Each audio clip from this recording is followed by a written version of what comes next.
Yay for us.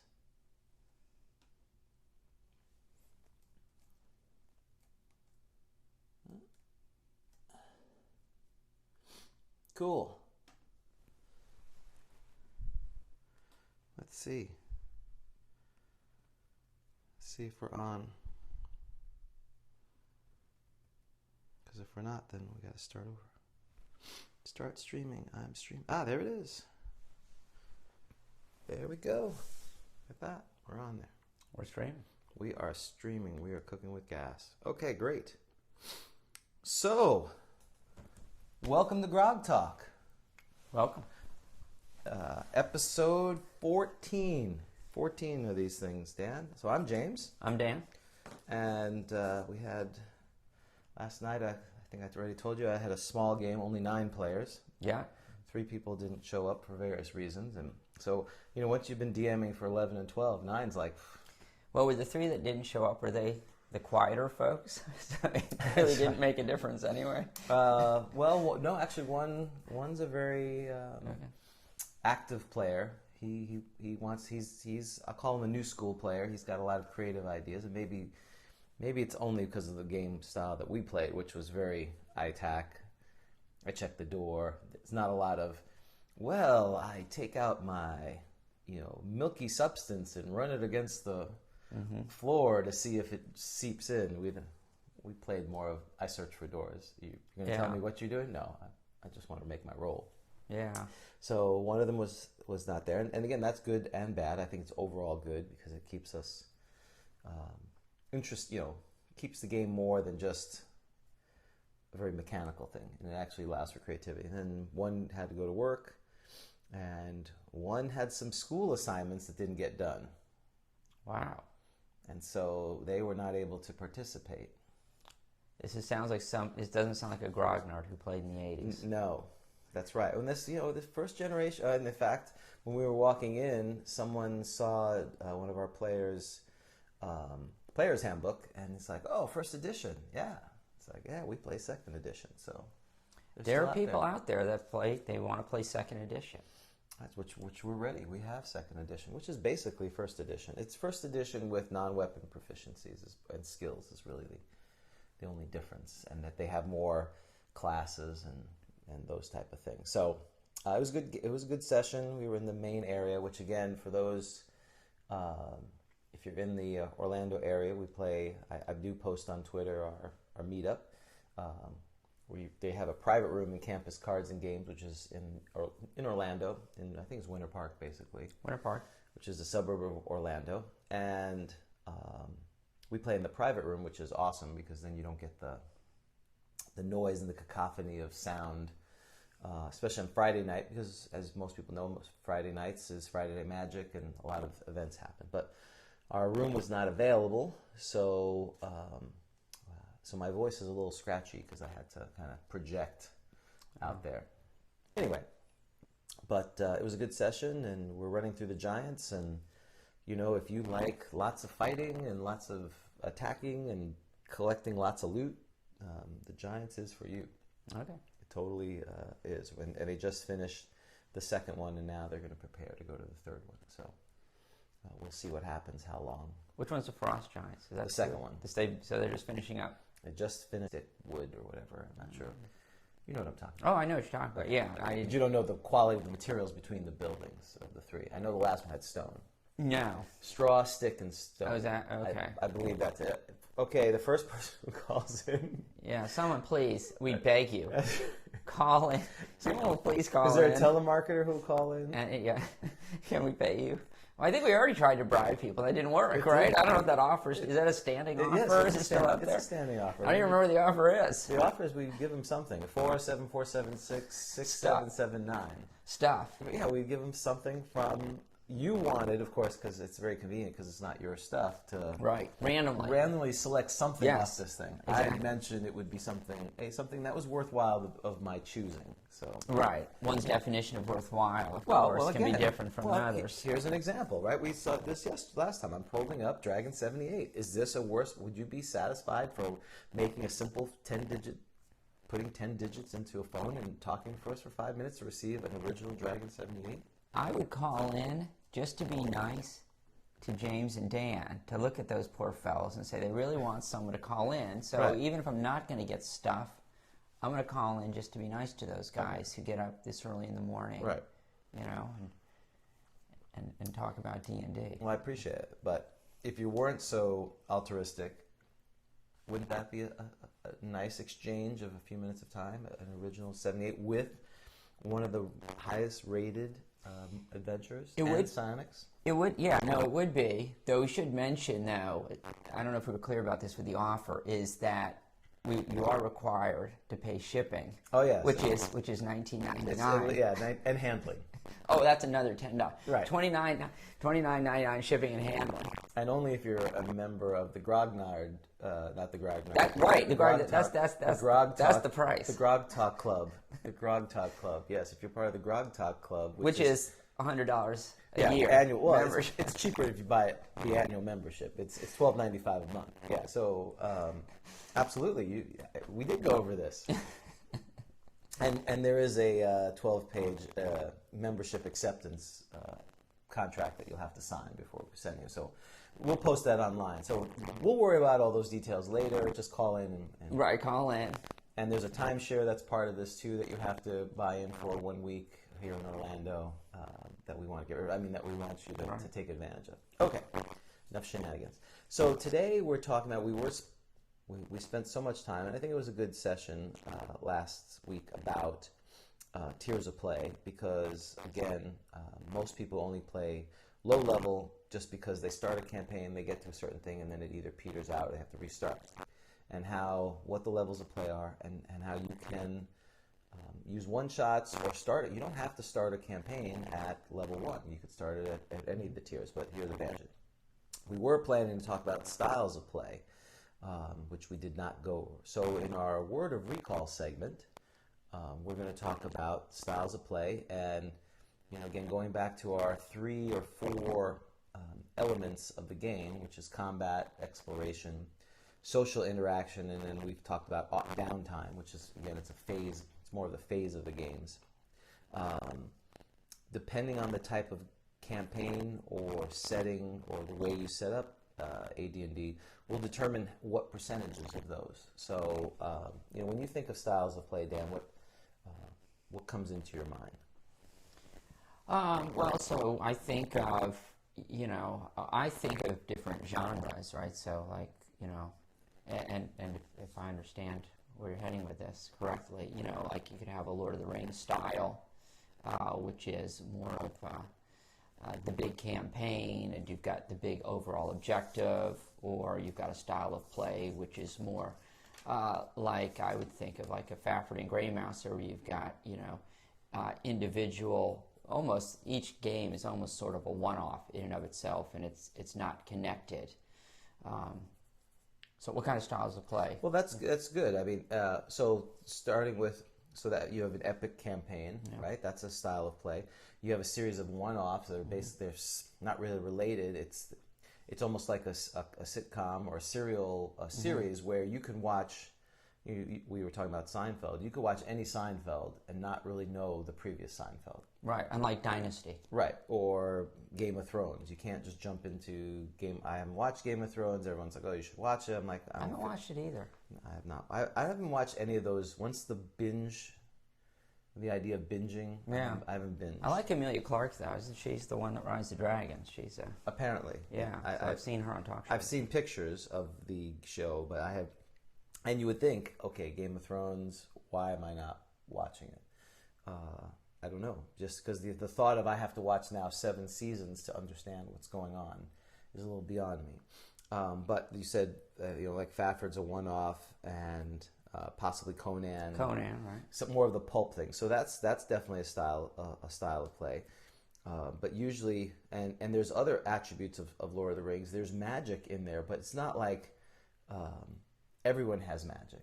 There's only, in fact, only a few creatures. They're fantastical creatures, but the idea of magic being this like electricity that's used by everything and all kinds of things, versus later editions or even later versions of Forgotten Realms, magic was basically baked in like electricity. So people being raised all the time. If it's the same thing, like if we looked at magic like we look at electricity or automobiles, wouldn't that change the society? And whereas Lord of the Rings had a very medieval feel, and then they added some magic and myths.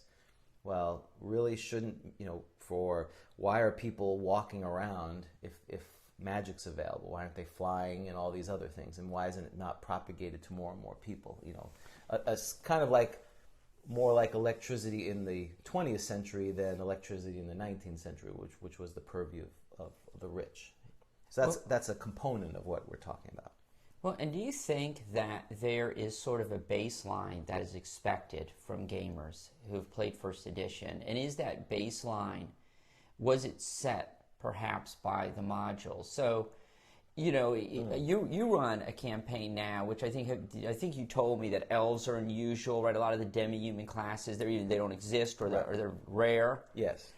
And I assume that would be considered unusual, right? That's you're deviating from what would be considered sort of the default way to approach it. Because I think most players are going to expect there's nothing unusual with a half-orc in a party. There's nothing unusual that if you go into a bar and there's an elf sitting at the bar or a dwarf sitting, right? I mean, I think most players expect it's just sort of a mishmash of all the different races, and it's not... I think where you get on... So, do we have sort of three different... approaches? The one in the center, which is what most people think of, is probably the default. Which I just mentioned. I think they call it, it's been called Fantasyland. It's like your idea. It's like Lord of the Rings meets the chivalrous time versus our history, medieval history. It's this quaint middle villages, and there's Gandalf or Merlin is running around, and there's these ancient tombs that you can go to. Yes, that's kind of default Fantasyland. Yeah, and certainly I would think that in the default Fantasyland approach to D&D, how it differs from Lord of the Rings is, I assume in Lord of the Rings, if you're in a village, you're not expecting an elf to come walking through, right? Because for the most part, unless something's up. Unless you're Legolas, who's walking through all the human villages, and they weren't shocked by it, but they were.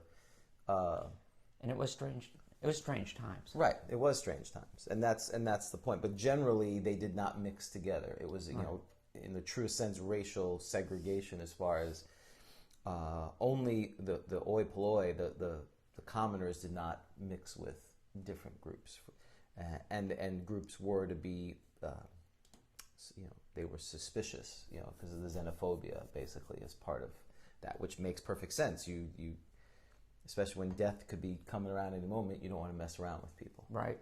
And then I guess on the other side of that, then you have a campaign like you're running where, elves, dwarves, they're rare. Except in the party.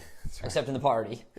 And then on the other side of that, you would have, I assume, like something like the city-state of the Invincible Overlord we're talking about, where you actually have trolls running bars, right? Is much further from what is the general default rule is. I think that's what made the city-state so unusual, is that it had had goblins working within the city, and so I guess I sort of view it as those three different styles, and then of course you can throw on top of that, do you have a big campaign, a story arc, or do you have a series of one-offs? So I guess, if we're thinking like alignments where you have two different sets of things that can interact, I would think you have the one-off versus the story arc, and then you have, how much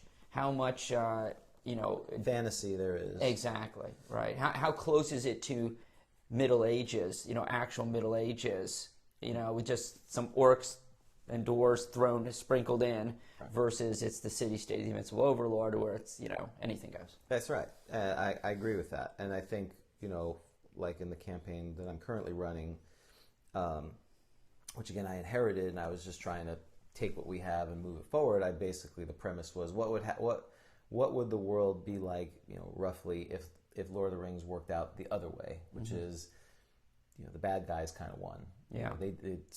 There was no Invincible Overlord, there was no Sauron, but yet during the Great Cataclysm, humanity was pretty much the only ones left, and their descendants, and only half elves and half orcs kind of were left. No If there were half dwarves, and again, if you wanted to add half dwarves, they would have been there, but there wouldn't be any pure elves. There wouldn't be a lot of the other races had been taken out.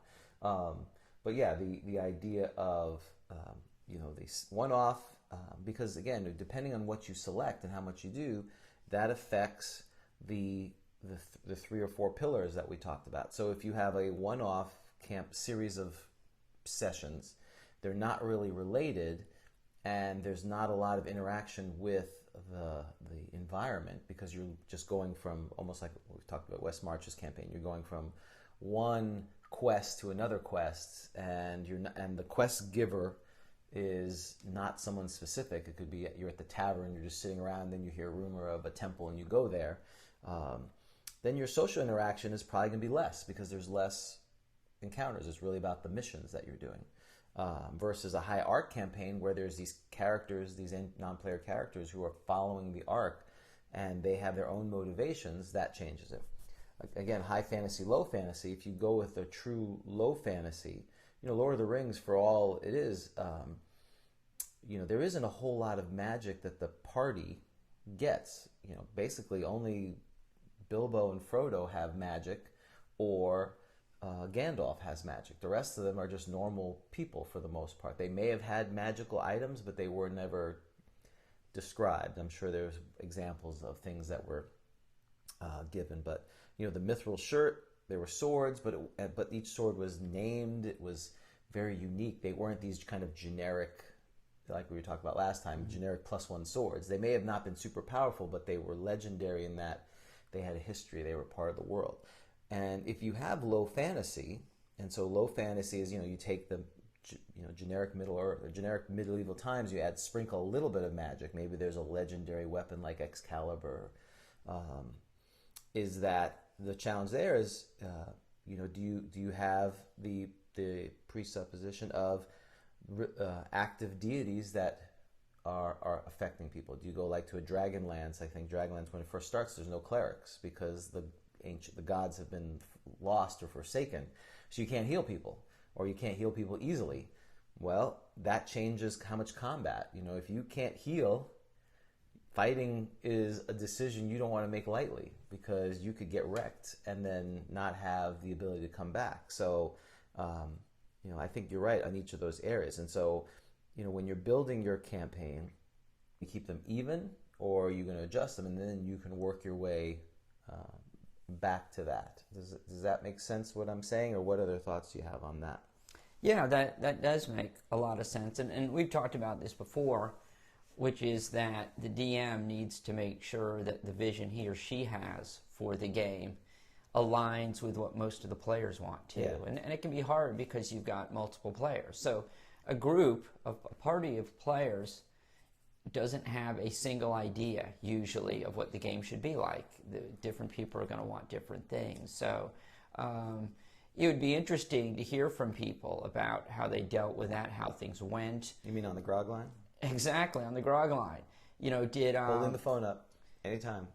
Did any of these people run into problems, whether they were on the DM side or the player side, where the game started breaking down because the DM and the players were on different wavelengths and had different ideas of the way the game should be? So, I will say that I think running a campaign with a big story arc is harder. You need people to show up every time. If people don't show up, that makes things, I've had times where, and I'm sure you have too, is where, I'm going to run the next game. I'm trying to have some continuity, a little bit of a story arc, even if they're one-offs, because obviously it's all a continuum. You're going to put essentially one-offs, but with a little bit of continuity and bringing over some NPCs and setting up the next game for one particular player character. And then if they're not there, it's like, okay, well, that thread of continuity is a bit lost. So, that's my thoughts on that. Is that you need to have the DM and the players basically be on the same wavelength. And if you know your players, that's one thing. But like we have, it's not a complete pickup game, but technically, because we host public games. Mm-hmm. Even though the same players primarily keep coming, that's hard to gauge because you don't know who's going to technically show up week to week. I think it's eventually, if you have followed our discussions on how to start a group, you've started a group, you have friends, but they may not be interested, or you don't have enough friends who are interested, and now you're bringing people in. Again, Dan and I have always been focused on trying to expand the population. So we didn't have a situation of, okay, us 6 are going to keep playing, and if no one else can show up unless someone leaves. We have it, this is the game we're running, people can show up, great, and this is what we're doing. So we've had to make some assumptions on We have open borders. Yes, we are open. We are open, and as you can tell, I have 12 players, so maybe I need to build a wall at some point. Sure. Whereas yours, for a while, they stopped coming, but then they were key people. I mean, you had 4 or 5 steady players, and again, that's the challenge of when people bounce up and down as far as the head count. It can disrupt a truly epic idea of long arch, because again, someone comes in, you have to roll up their character, they stay for 3 sessions or 20 minutes, and then they leave, and then you go, okay, what do I do with this person? But I think the default, like Dan said, if you're in Fantasyland, the kind of milieu that is described in the Dungeon Master's Guide, this medieval setting with some magic, you look at the purchase modules you can get, I think the breakdown is 60% combat, 30% exploration, and 10% social interaction, plus or minus, depending on the type of it. Keep on the Borderlands, by default, unless you have a very,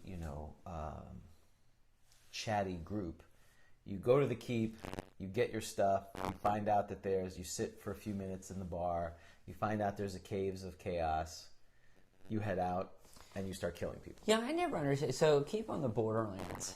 I never understood.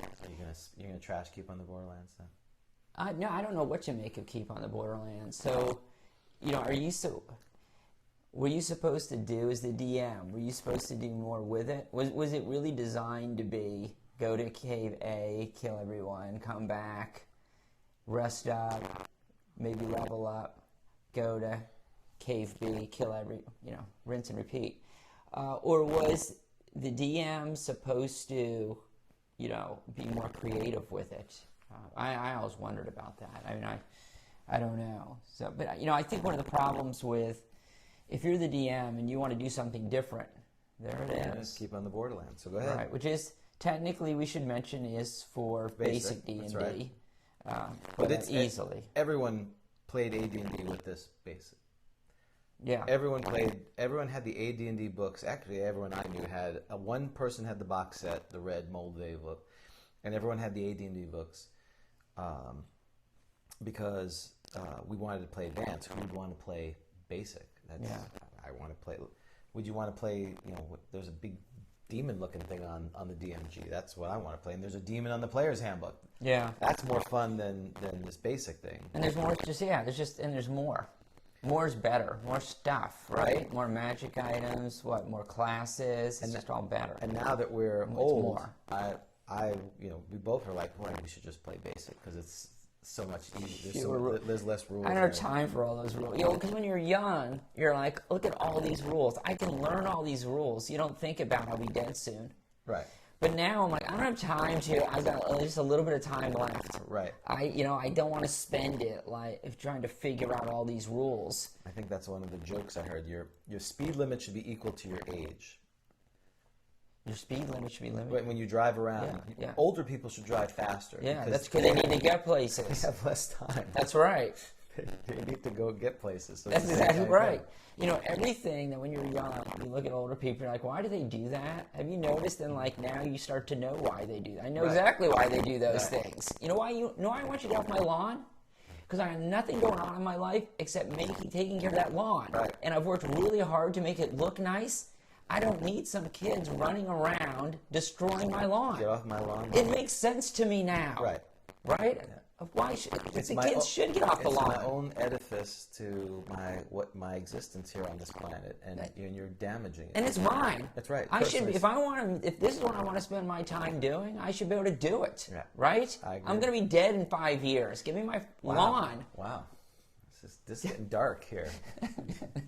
Into darkness. Yeah, this is depressing. But okay, thank you. Oh yeah, thanks for that rant. No, but you said, what is this for? I think, this is interesting.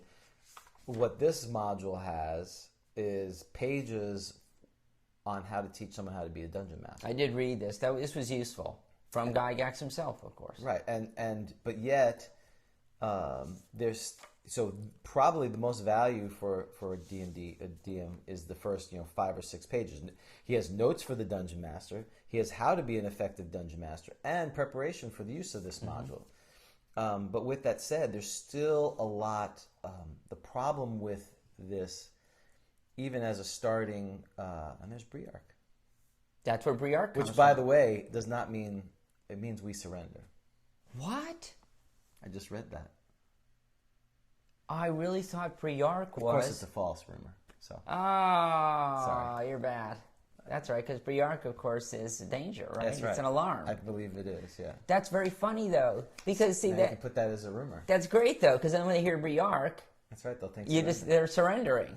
Yeah, first time I read that. I don't think I ever used the rumors. I just went, whatever. But the hard part about so if you're a beginning DM and you're trying to figure out all these other things, you put them in a town, and town adventures are some of the hardest to do because the players, they don't tend to sit in a group. I want to go to the blacksmith. I want to go here. I want to talk to this. And the DM immediately, the assumption is they would go to the tavern, or they'd stay as a group, like in a video game, even though they probably didn't have too many video games in 1979 that were RPG with a party. Probably the better way would have been they're in a caravan or something. They get to the Caves of Chaos. They're in a caravan. They have everything they need. They talk to the one, quartermaster. They get what they need. They start. They have a couple encounters just to learn the game, and then they go into the town. But the purpose of this is, is it to go from A to B to C? Yeah, absolutely. It's to learn the game by going through each of the steps, and and you can tell we played AD&D here because strength. We figured out that we statted the Castilian, and he has 1881 strength, which of course would not happen in basic. Yeah. But that's so the idea of this the generic fantasy land is, except once you're out of the town, there really isn't a whole lot of talking. You could try to talk and parlay with the humanoid monsters, but for the most part, they're there to be killed. For the monsters, you attack the kobolds. They're gonna attack you. You're gonna attack them. Well, what I like is in the village of Hamlet. I won't give away too much because I know you guys are going through it right now. But there's stats for the houses, how much gold is under the bed or whatever of whoever's house, which really is suggesting that party members should break into and steal gold from the baker's house or whatever. Right, that's the classic thing that in Village of Hamlet and this, that every place in the keep has all the stuff that's stashed in the houses, so that the idea the thief would want to do that, which again nowadays is great, but everyone rolls their eyes when someone does that. Why? Because they could get caught, then you have to get the thief out of jail, etc., etc. So if you start with generic Fantasyland using Keep of the Borderlands, you're talking, I think it's fair to say, 60% combat, 30% overall, the whole entire time that the 4 or 5 sessions. It's mostly combat. You're doing some exploration. The exploration is not a very extensive. It's literally just mapping through the area, and only a couple of areas, in some of the caves that are tricky to get through, where you're using some additional skills. Most of it's just a mapping. There's a door. You're looking for secret doors. There's not a whole lot of spelunking. It's not like you're in these exotic locations. And then 10% interaction, which is usually at the beginning of the adventure. You may try to, again, if you have players who are going to capture people and interrogate them, well, then maybe you have some more. But typically they're going to murder them all. But there's too many caves. This is I an know, introductory module. This thing takes forever to play. It's introductory. It comes with the basic set, right? It came with the basic set. It should have been 2 caves. You got your alarm again. Why does it... I don't know. Why does it make noise? Next time on GROGTALK, we're going to work on Dan's phone. You saw me. You did something on your phone. I'm not sure what it was, but you did. I thought it was the Grog line. So it was. We screwed up again. I should have called. I should have been like, yes, we said that last time. I didn't. I forgot. It should have been 2 caves, but that's a different issue. So, but if you're going to run a campaign, and when you were whatever age, 13, 10, 11, you would have been happy with 2 caves. I can't remember. I don't even think I went through a keep on the Borderlands. Or whatever module. If you would have spent whatever $10 on the box. No, I guess I would have been unhappy with it. I guess because this is it's kind of like, I don't know if you had video games, but when you got the. I'm not that old. Well, no, I know you had video. Did your family purchase like the Atari? Yeah, we had Atari. It came with that one crappy game, and it was Christmas time or whatever, and they go, or your birthday, here's your Atari, and it came with one game. Yeah. And you played it for hours, but it wasn't that good, and then they're like, why aren't you playing it? Because I played my. Well, that's true. You do have multiple caves. You can break it up, right? You could break it up. You have a lot of content. They kind of showed the concept of layers. So I mean, I get it now. It's just the thought of going through the whole thing is a little overwhelming. It's like it's an enormous battle. Right. I mean, really, they should be bringing a large force. Right. They should lay siege to it. They really should. Yeah, exactly. That's right. Well, some people talk about that. They have that style. Again, another style of play, that very gritty. We're not going to be heroic fantasy warriors that are traversing. We're going to be more like siege warfare.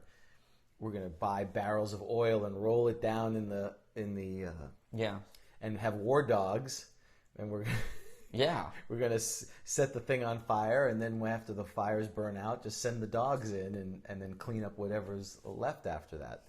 And the poor beginning DM the only reason that doesn't happen is because they don't have enough money to kind of I want to buy I want 40 men at arms with spears and bows. Barrels of oil, and we're just going to roll these barrels of oil in there and smoke them out, and as they come out, you slaughter them like, one of those bad movies. Yeah, maybe you could do like a return to keep on the Borderlands where the party members are all like 12th level. Right. That would take like an evening. That would be fast. And they just go in there, which is a little different what you're talking about, but you just go in there 12th level and just clean the place out. Right. That's an interesting campaign. Yeah. Well, and in some ways, do players want that? And that goes back to what do players want? Based on some of the feedback you get from them, because they're constantly looking for the advantage, the edge. Right. There's a fine line between making sure the game runs as the rules as we understand it, and trying to work the refs. Right. It's always working the ref, and I have to try not to get too bent out of shape when the players say, well, can I do this, and what about this and this? Wait a minute, that's not how the rule works. Why are you trying to do that? Well, they're always trying to get advantage, which is fine, but when they're trying to get to be ultra powerful, they have no vulnerabilities, there's no role playing because they're literally demigods. So it would be that would be the equivalent of, they don't want no chance of defeat. They want to just roll through things. So it'd be like the 12th level guys running through here. And defeat for them is if they got hit. Right. Oh my God, we got hit. That's how that happened. I have -7 armor class, and I should be wading through these people. And so as DMs, we have to be on guard to not let that work in the refs or jade us. I mean, they're trying to do that, and hopefully you're working with your players to move them away from this kind of power gaming. Power gaming is good. That's okay. You want players invested who want to make their character better. But their character is not this single dimension kind of thing. So anyway, I think we've kind of segued on that. But I think the generic is 60-30-10. And if you don't want that, and you want, I know Dan is definitely, if you were going to run a campaign, you would want to skew away from that proportion, that ratio. You would want maybe 30-30-30 or 30-20-40, even more social interaction and less combat. Combat would not be the answer to everything. Well, I like a bit of more intrigue, solving problems, I'm not. I'm not. I mean, when you're on this side. So let me ask you this, because when you're on the DM side of things, how do you feel about running combat? Because the players, I can understand why they enjoy it, but on the DM side, what do you get out of running combat on the DM side of the screen? Well, for me, I think if it's just, I like it from a tactical perspective. Part of it, especially because we don't have a group now we have a group that's consistent and they're starting to learn the game. It's increasing the difficulty level and finding that, using the techniques we talked about here. So in yesterday's game, they were getting to the throne room area and they had just freed the storm giantess and they felt like, well, they were kind of injured, but they needed to press on. So they made an attack and things were going well for a while. And then I'm like, okay, they're doing pretty good. Now I'm going to throw in there were some ogre magi. And for those who don't know ogre magi, they're super ogres, Japanese-based ogres. They have magic. And they charmed a couple of the players. And so, if you don't have players who can handle adversity because they're still learning the game, even though they're playing higher level characters, you can't do that.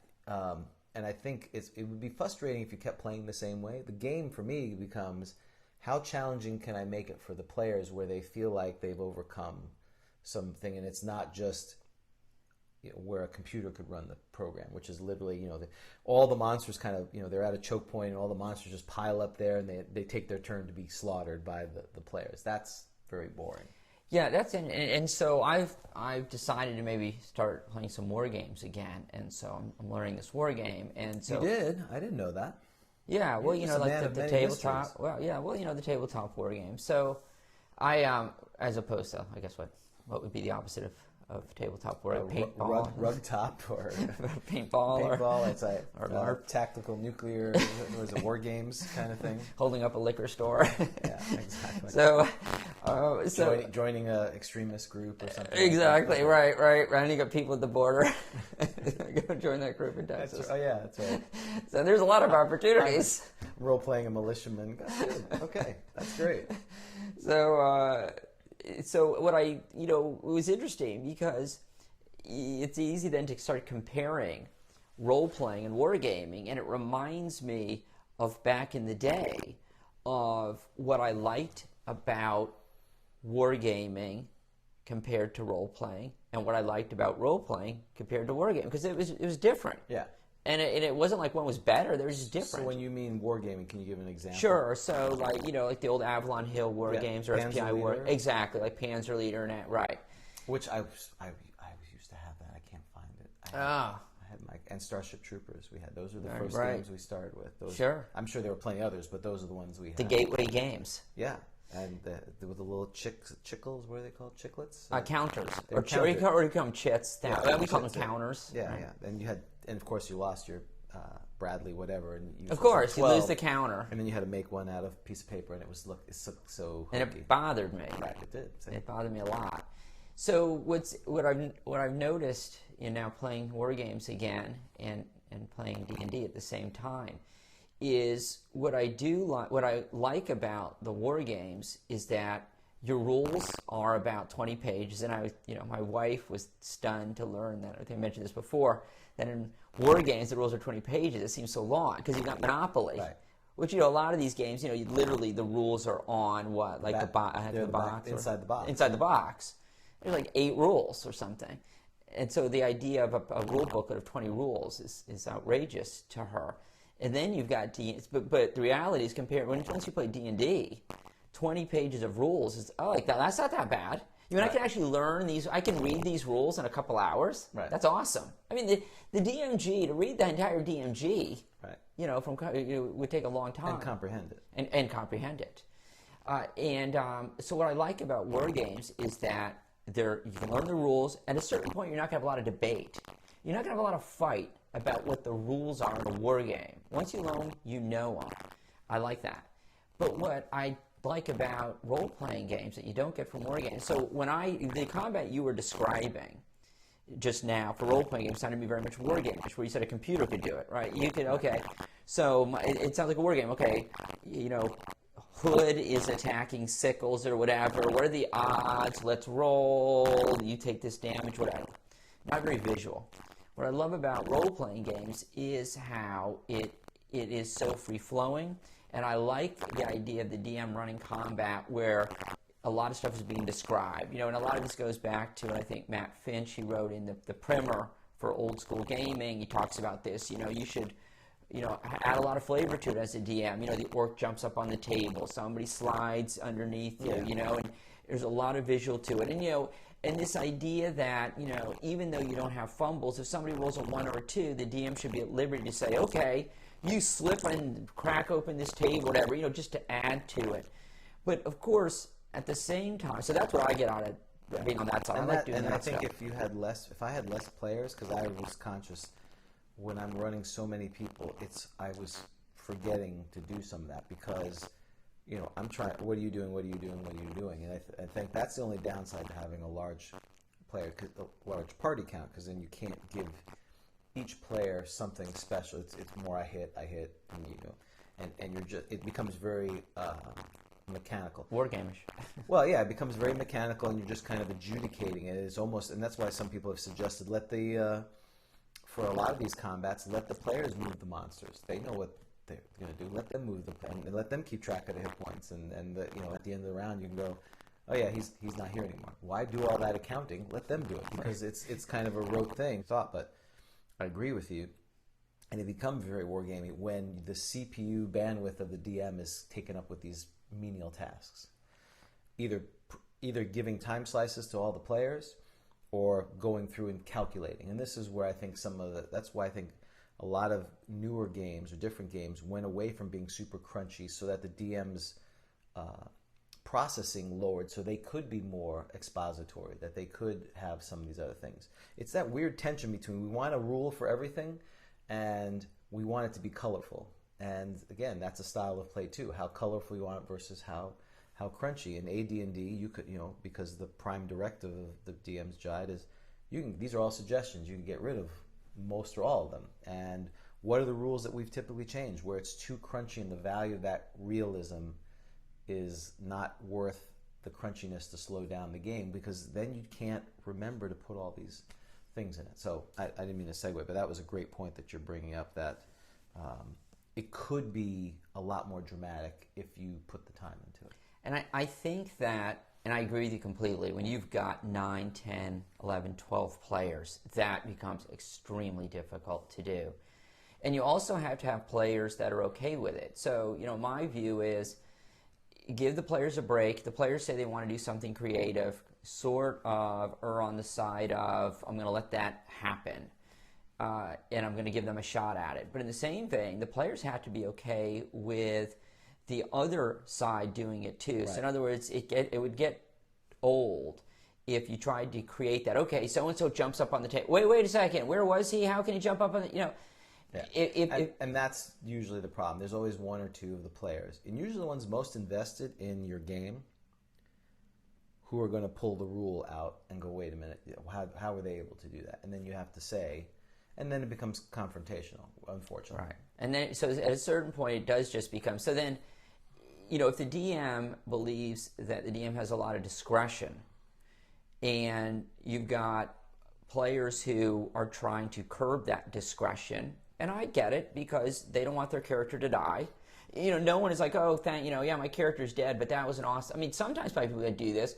I want my guy to stand in the breach and die, you know, like the 300 and have that epic thing. They say that, but when it's their turn to do it, no one wants that. Well, think about it. How many times have you know, if you're a sports fan, you see your team lose. I can only think of one time where my team has lost, and when they lost, they said, that was an incredible game. Right. Even if it was an incredible game, if my team lost, that game was terrible. Right. I hated that game. I'm not happy. I'm angry. The other side's happy that it was an amazing game. The Atlanta Falcons were not happy when the Patriots won. Right. The Atlanta Falcons at the end of the game were not like, that was an amazing game. We were winning by 28 points at the start of the third quarter, and then we lost the game. It was a privilege. That's right, to be part of that. You know, they apparently, Pete Rose said in the 1975 World Series in the famous Game 6 where Fisk ends up hitting the home run, at some point, I guess we want probably already in extra innings. Rose, who's up to bat, apparently turns to Carlton Fisk, who's catching, and says, "Isn't this an amazing game?" So some people are like, "No, the Reds hadn't lost yet." I don't know if Rose felt differently after they lost Game 6. I'm sure Game 7 made him feel better. But so yeah, if you're going to have, and I get that pushback because the fact that the DM gave an awesome description of the combat is a little solace when your character that you've invested so much time and effort is dead. And so I get it that the players want to use the rules to help them survive. But in the same vein it does take, you're going to discourage the DM, I think, from trying to have some real creative things. If you keep saying, well, how did he get there? How did he do that? That gets a bit tiring. Well, and I think you have to set the tone early on that it's that fine line. The rules shouldn't change. If you the idea of hitting and making it flavorful is different than and as long if you're a 5th level fighter, you get 1 attack per round. If all of a sudden a 5th level fighter gets 4 attacks per round, it goes back to trust and setting expectations, because the idea is, well, they're going to balk and go, how did this human get 4 attacks? Well, first of all, there could be lots of reasons, and this is unknown to you. But the fact that you're challenging me on it means that you don't trust that I'm changing the things. And you're totally okay with me changing it if I was to fudge and instead of that hit being for 12 points of damage, it was only for 6 points because I know you have 7 hit points. That's why I stopped keeping track of hit points. Because now I don't know to fudge, because I have no idea how many hit points they have. I roll it in front of them and go, oh, you take 15 hit points. When I knew how many hit points they have, it was very hard for me, he has 6 hit points left. This thing does 2 to 12. Oh, he only took 5 points. Now I don't know. I think, and if you have players who are challenging, the uncomfortable conversation is, this is my game. I'm not going to change. Oh, I'm going to promise you this. I'm not going to change what is written in the module, at least as what their abilities. I may change the tactics, but I'm not going to change the abilities of the monster. So you may, it's the same thing with they fought a dragon, and they all thought they were invisible, that they couldn't see. Well, unfortunately, they forgot their knowledge wasn't complete, because dragons can see invisible characters. Now, they started protesting a little bit, and at that point, just because the book said it was invisible, they were okay. That's not how it should be. It should be, I'm telling you, this dragon can see you. You don't have to figure that out, and that's not my problem that your characters didn't know that. And I think that's the hard part with first edition D&D, or any game that has a lot of legacy, because you have players who, you have the new players, they totally accept it. They don't sit there and go, oh, how did he get 4 attacks? Because they go, oh, he got 4 attacks. It's your old players who are usually the ones most vested. They're the ones who go, well, the ghoul only has 3 attacks, and it's their 2 hit dice, and they're 1 to 3, 1 to 3, 1 to 6, and save versus paralyzation, except if you're enough. They can just literally list the stat block for you. Well, my ghoul is not. This is the king of the ghouls, and he gets 4 attacks. Well, so I think, and it's frustrating because you constantly have to do that. However, the beauty of first edition is the combat rules are so kind of all over the place.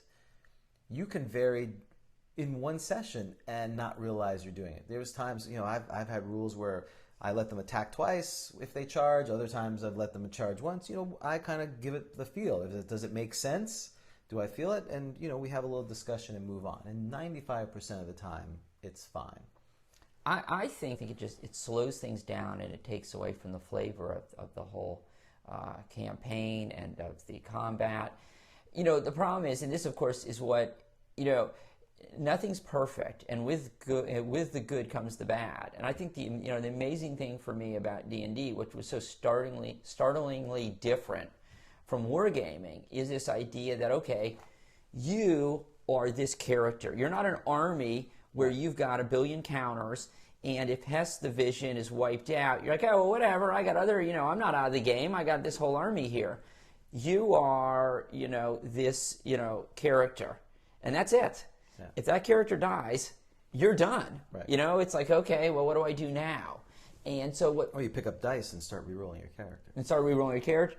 So what made it great was this idea that this is you. It's just one of you. You need to protect that character. Right. You don't have. It's not paranoia, right? Where don't you get multiple lives? Coming up. Right. Coming With up. paranoia, you just have one of you, and so that made it so different.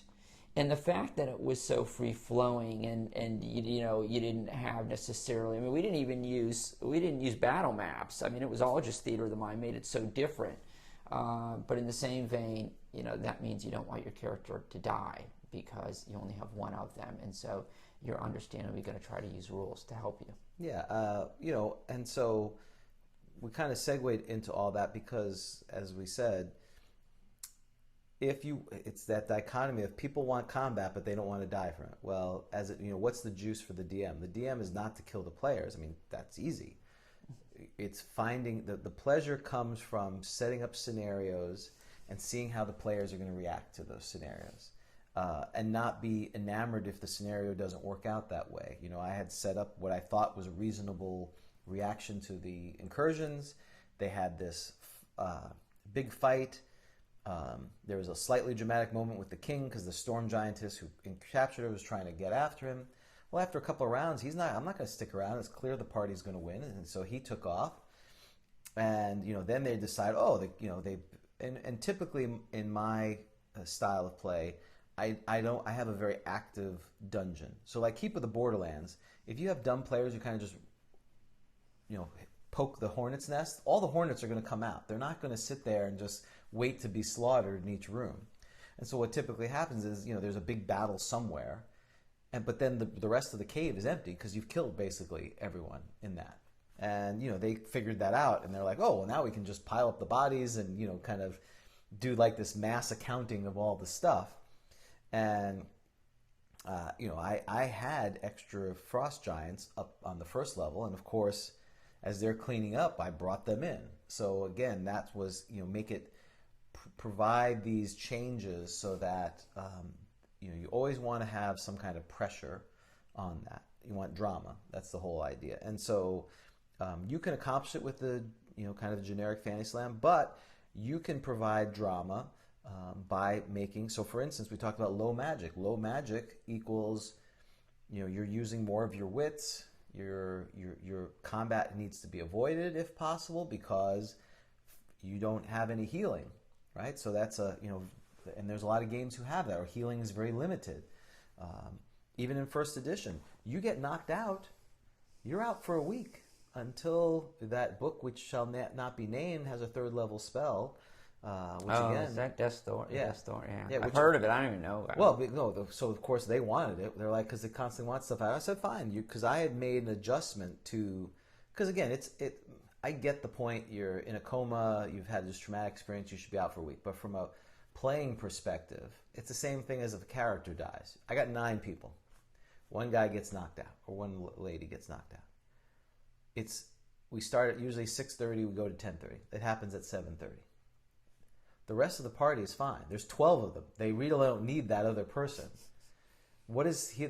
Basically, you're walking wounded, as Dan talks. You have the IV. So for the next 3.5 hours, I'm walking around. Not a lot of fun. It's not a lot of fun. The same thing as being killed. It's not a lot of fun. So the reality of the game then kicks in.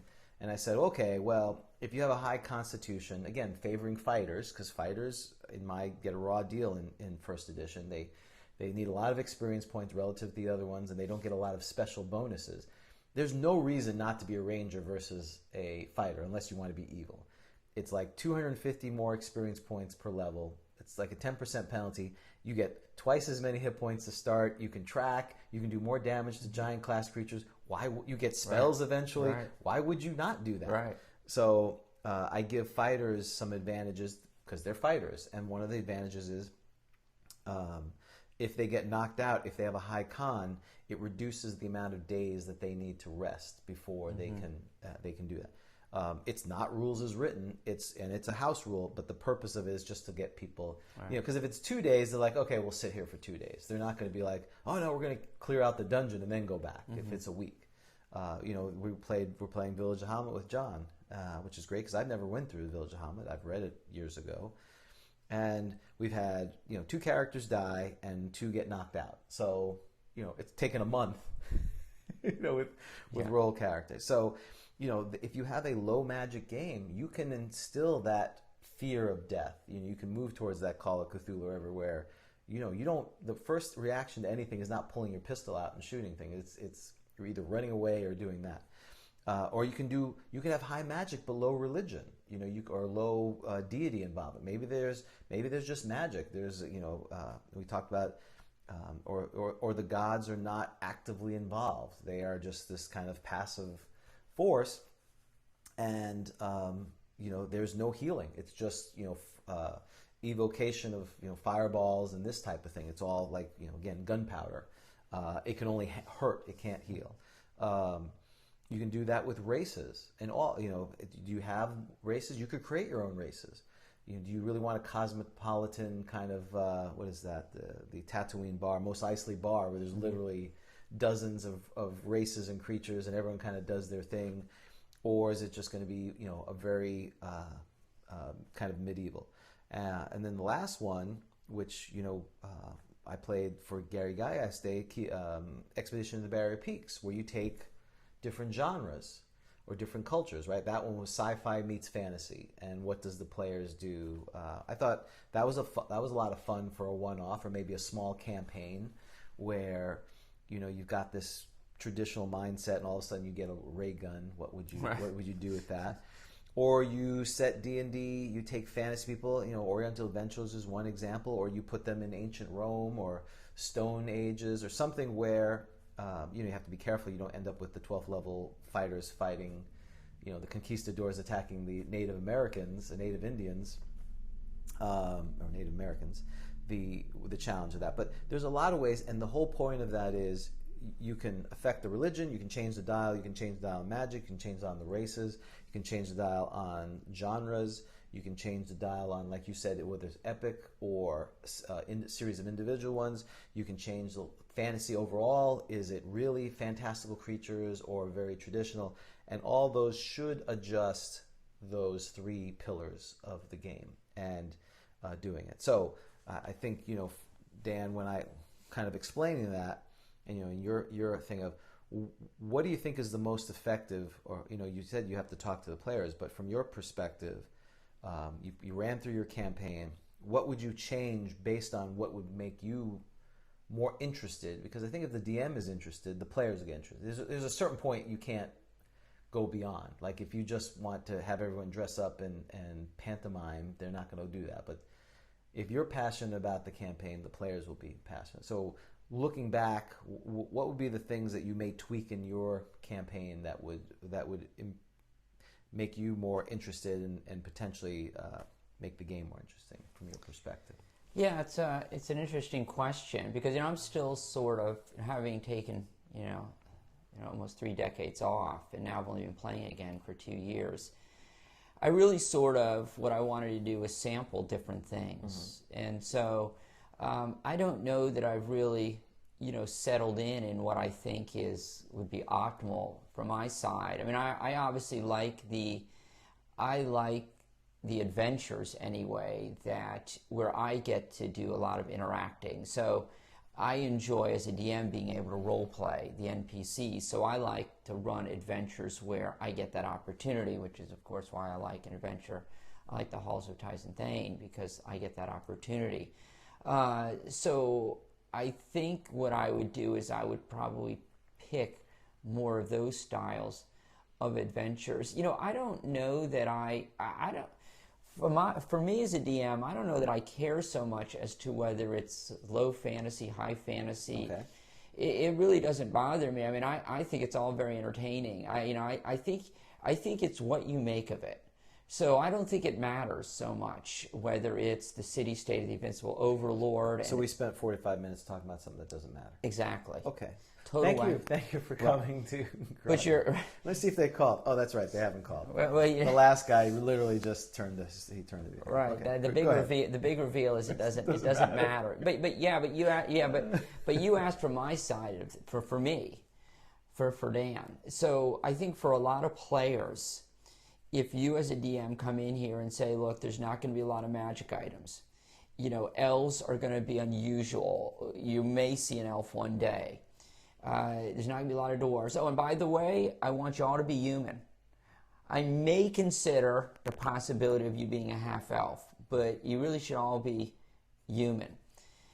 And I'm not going to give out a lot of magic. The problem you run with that is that you better be running a really good campaign. The adventures better be really good, because I suspect what's going to happen is players are going to start getting unhappy. They may nod and say, sounds great at the beginning.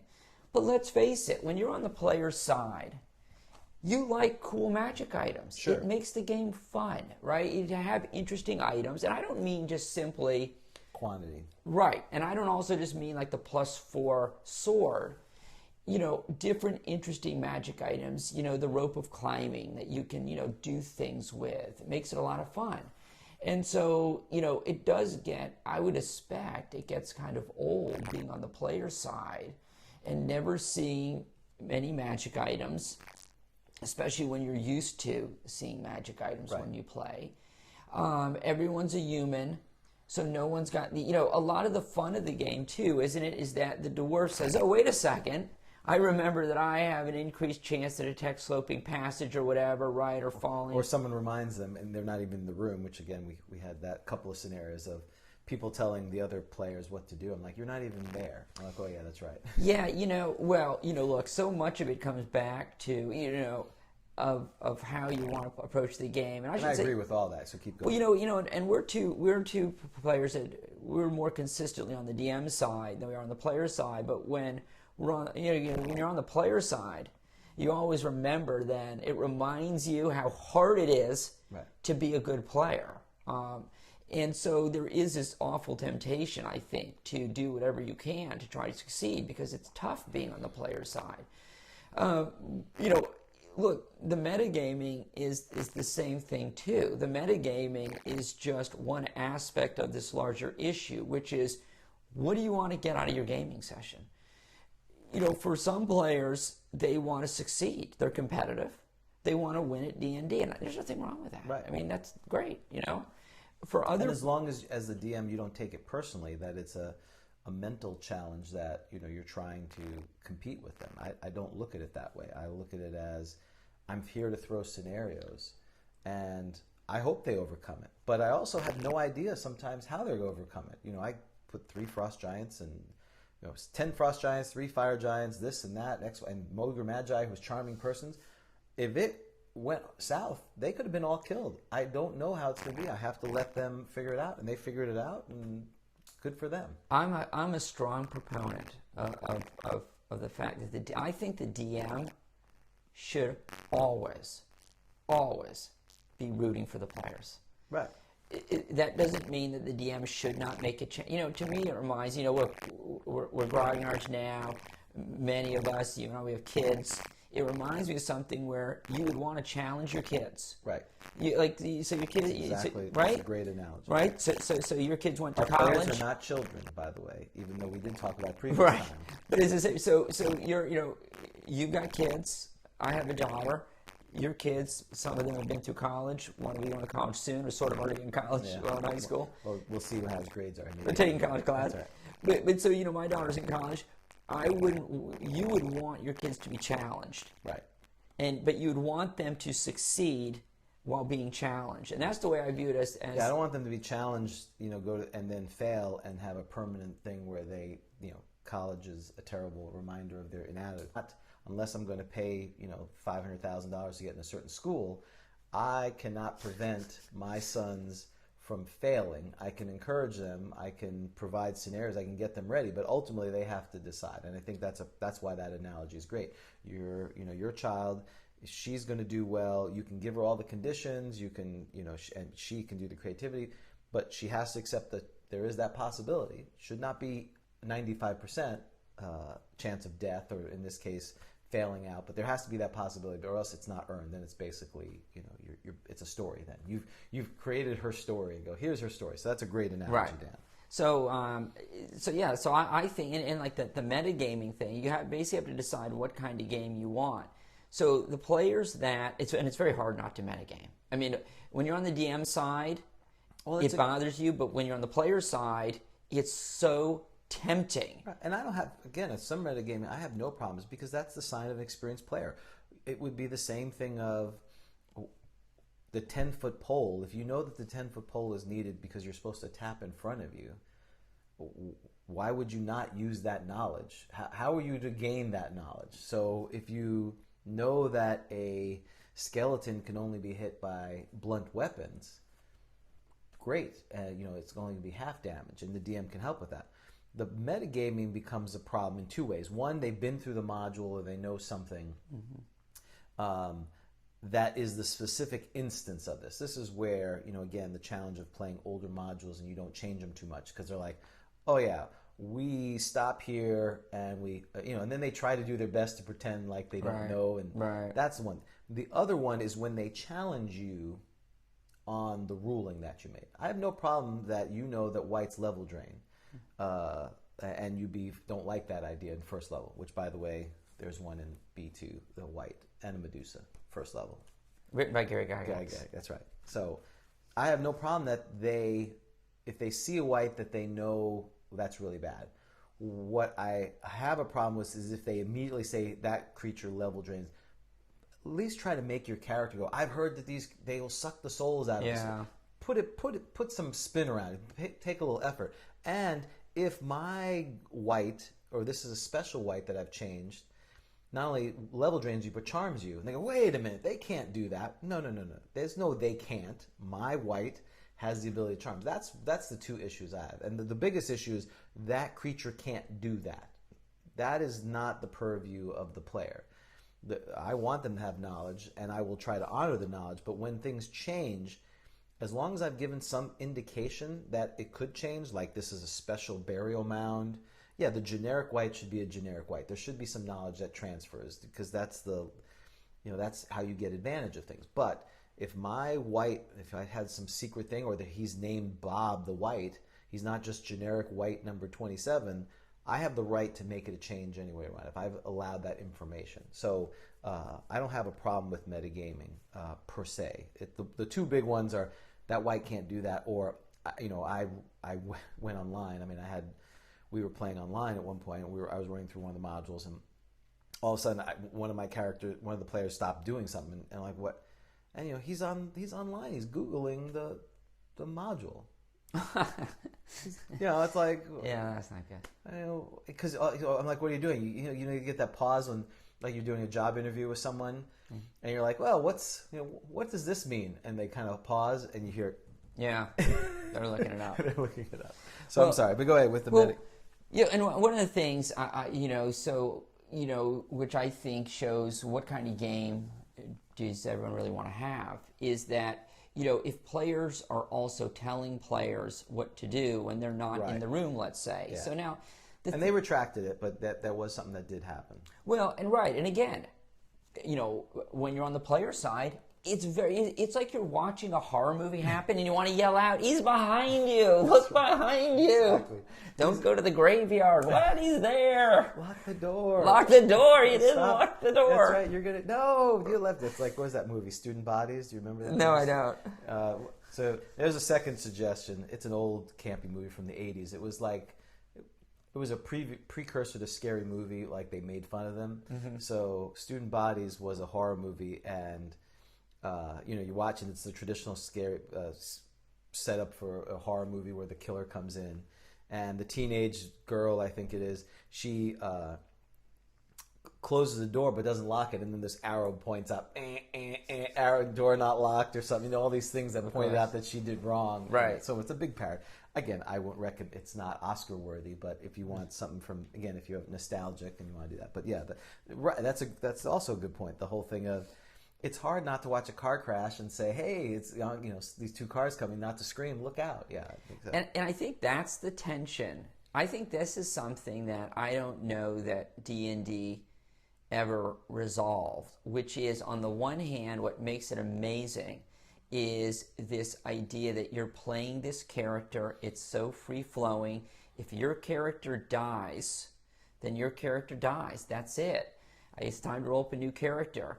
versus then this idea that you also then, as a result of that, so much want to protect your character and make sure things go well. You are tempted then to start, throwing out rules to help you. You are tempted to metagame to help you. You are tempted to, help other players even if you're not there because you see they haven't locked the door and the white is coming behind them. And I think there's that tension. And it's very hard, on the player side, I guess if you really want to be a really good player, not in the sense of good meaning I want to win, but good in the sense that I want to try to recreate what it would actually be like to be an adventurer in this dungeon facing these things. You have to be really disciplined, I think. You have to, okay, I'm going to try to metagame as little as possible. And if I do metagame, because some things, it's kind of like, when you tell the jury something, and then the judge says, well, ignore that. Well, the jury can't ignore it. It's kind of like when you throw a skunk into the whatever, you can't, tell them not to smell it. You've got, you should try then to, if you can't ignore it, because whites have level trade, you can't unlearn that, right. Forget it. Try to play it in a way like you were talking about, like, okay, well, I've heard that these whites are this and that, and really try to not help out other players. Because look, it's awfully tempting. D&D, let's face it, D&D is played by people who tend to be pretty smart people, I think, right? Right. They're pretty smart. I mean, look at us. I mean, clearly, right? And so there's this... Who would spend their Saturday mornings to film a thing and not spend time with their families but do this? We're very smart. Smart people. We're smart. This is smart. This is the smart thing to do. The smart thing to do is when you're middle-aged is to start playing D&D and spend all your time doing that and ignore your spouse. Right, ignoring your spouse, not building a legacy, helping your children, help them in any way possible. No, sorry you can't go to college. I needed to get this rare adventure. That's right. That's what's smart. When I think smart, spend your retirement savings on eBay on old D&D stuff. Right. I just bought a hand-signed Gary Gygax. I traded. I needed it. I so needed it. That was such a good price. Yeah, it was only $1,000. And there's only one left. That's right. And I have it now. And I've got it now. What do I do? I don't know. Right. So don't touch it. Don't touch it. Don't look at it. I was surprised you left me alone in this room. Actually, did you know that? Oh well, there's a search later. Okay, this is probably a middle video. Well, it's my security camera. I camera. had the camera on the whole time. Security camera. That's right. There's a camera here. There's a camera here. That would have been awkward. I didn't realize you're already streaming and you catch me stealing, pocketing some of your. Well, for those who only listen to the podcast, Dan's a very svelte person. If there's That's a book, true. is that a module in your pocket, or you're happy? That's right. Happy to see us? Yeah, I'm not really. You're right. And it's hard for me to hide some of this. And you stuff. honor the game so much. I don't see you stuffing modules down your shirt because they'd be damaged, and you wouldn't want that either. That's true. That's true. More like it, you try to call all the people the books, and I have not called Blaine. I apologize. I did nothing with Blaine. Oh yeah, see, that's what I care more about. I'm going to call Blaine. Anyway, go ahead. But so I think if you wanted to recreate that, it's smart players, right? Smart people, and you want to show. Look, this happens to me too. You want to show. The rule. Right. I know. Watch out. I know that this might happen to you, and I want to display that knowledge. And so it's very tempting to do that when you're not around. And the DM needs to honor that. I have no problems, again, challenging the rule the first time, which is, again, situations happen. But then you better be paying attention, because a lot of people, they kind of zone out when it's not their turn. And, we had situations where people go, what's your armor class? It's 0. And I know that prayer is on, so the enemy gets -1 to their attacks. And it's okay, if I'm rolling dice, you go, did you remember prayer? But if you keep asking it, and I say, okay, your effective armor class is -1, just to make the figuring out easy. And then someone, as I'm rolling dice, goes, did you remember it's his we already just said that. Right. He's waiting till after that, or, you have protection for evil, all these things. I have no problem asking once, because you want the best chance. And certainly if it's close. Where it's an issue is when you go past, hey, do you know that skeletons, again, they only take half damage from piercing or striking weapons, non-blunt weapons. Or they go, why didn't I do as much damage as I should have? Because I say something like they're not effective. Why is that? Well, because they no, that's not the rule. Go look it up. No, I made the ruling. That's when there's the challenge of it. Now, if I make a mistake, you have to be honest enough and go back later and go, yeah, I made a mistake, and do that. It's that trust, and I think that's hard when you have a pickup game versus not. So, kind of wrapping up a little bit, I think for your game, and even for mine, one of the things I don't like huge, the problem is the game, in order to make it harder a lot of times, you have to have a lot of creatures, especially low level. I would suggest that we should put bigger monsters in there, which again could kill the characters. But if you don't like combat, you don't think it's really something you want to de-emphasize. Let's say, because again, instead of having like Keep of the Borderlands, where you have 12 goblins, and let's say they don't have a sleep spell, you got 9-player characters versus 12 goblins. That could take an hour. And if you want to keep combat under, let's say you've had in your mind that combat should never take more than 15 minutes unless it's an epic battle at the end. Well, instead of having 12 goblins, have 2 bugbears or 1 bugbear. And, then it's 3 rounds. One of the characters may get hurt, but it's unlikely there's going to be a total party kill. And it's also going to end relatively quickly. Or if you put a troll in there, then they have a choice of, am I going to fight this troll or am I going to run? So have less monsters, which means there's less dice rolling. That's something that I need to keep. I don't mind a lot of combat because it eats up a lot of time. And so, I let it, and also gives people opportunities to do things. But that would be some of the suggestion. If you have more colorful creatures, by making them more powerful, so that there is some interaction, that the players don't immediately run in and attack them, because that may not be the best solution.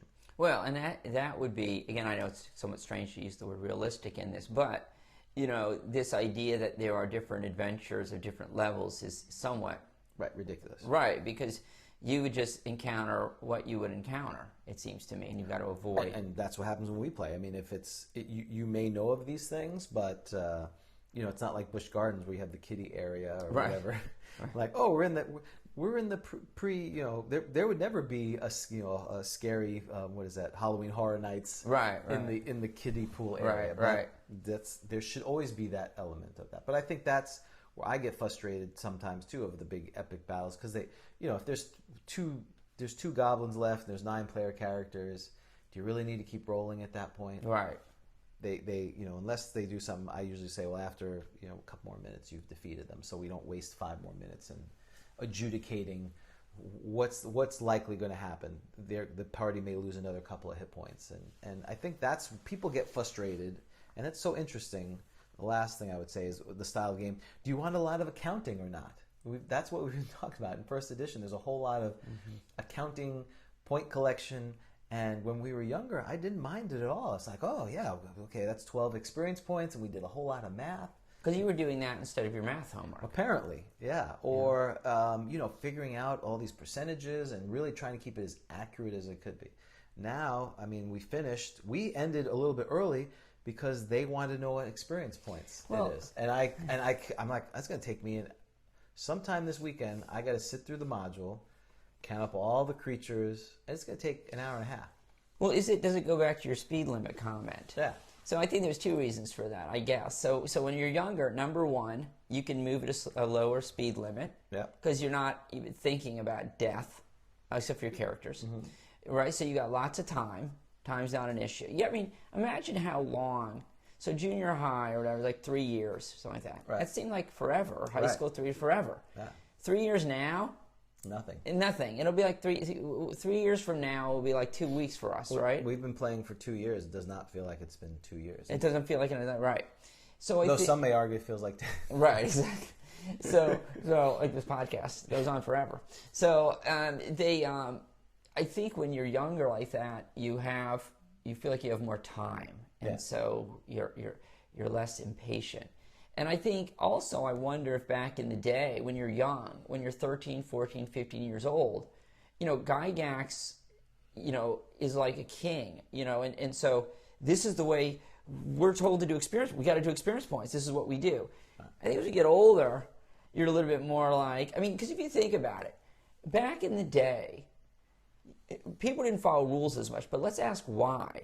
So, did we not follow rules and have a lot of house rules back in the day because we wanted to change things? Or was it because we hadn't read the whole thing? Right. And, or only one person had the DMG? Was it a conscious decision back in the day to not follow the rules? It wasn't to design. I don't remember any of the rules to primarily be. It was two things. Cool factor was one, and the other one was we couldn't figure out how. We didn't know the rule, or we couldn't figure out the rule. Right. It was so complicated or contradictory.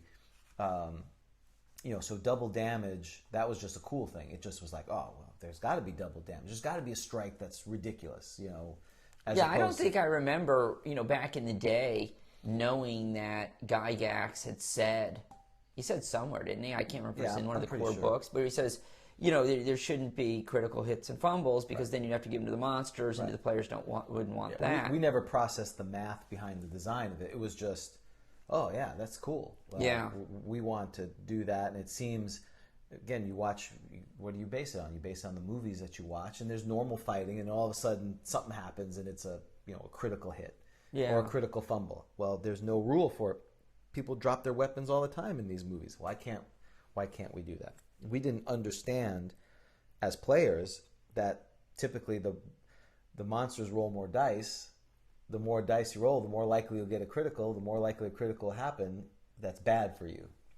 Yeah, I think it's interesting. So I think, and I have no idea. It's been so long, and I can't speak for everybody else. But I wonder if back in the day, it was the main goal really was just you wanted to have fun, right? You wanted to have a good time, and you didn't get so obsessed with the rules. I think you wanted to follow the rules, like experience points.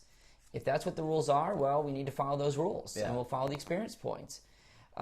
Whereas now, I wonder if as we get older, we are less going to bow to all of the official. Just because you say, well, I think back in the day, and I hope what I'm saying is not inconsistent, which on the one hand, the primary goal was to have fun. Right. So if double damage sounds great, that's fun.